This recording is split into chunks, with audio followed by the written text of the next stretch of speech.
Uniform দেওয়া হবে। বিনামূল্যে ফি বছর পড়ুয়ারা স্কুলের পোশাক পেয়ে থাকে। সরকার নির্ধারিত সংস্থার মাধ্যমে স্কুলে স্কুলে এই পোশাক বিলি করা হয়। গত শিক্ষাবর্ষে এই পোশাক বিলি নিয়ে কম বিতর্ক হয়নি। তারই মাঝে স্কুল ইউনিফর্ম নিয়ে শনিবার বৈঠক অনুষ্ঠিত হলো মেখলিগঞ্জের সমষ্টি উন্নয়ন আধিকারিকের দপ্তরে।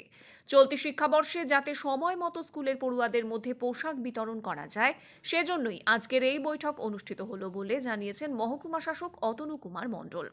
ওই বৈঠকে মহকুমা শাসক ছাড়াও হাজির ছিলেন মেখলিগঞ্জের বিডিও অরিন্দম মণ্ডল।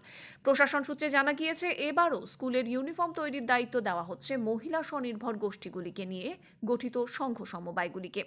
যদিও তাদের কাজের মান নিয়ে প্রশাসনিক মহলেই অসন্তোষের সৃষ্টি তৈরি হয়েছিল। শেষ হয়ে যাওয়া 2023 শিক্ষাবর্ষে তারা সময় মতো স্কুল ইউনিফর্ম বিলি করতে পারেননি।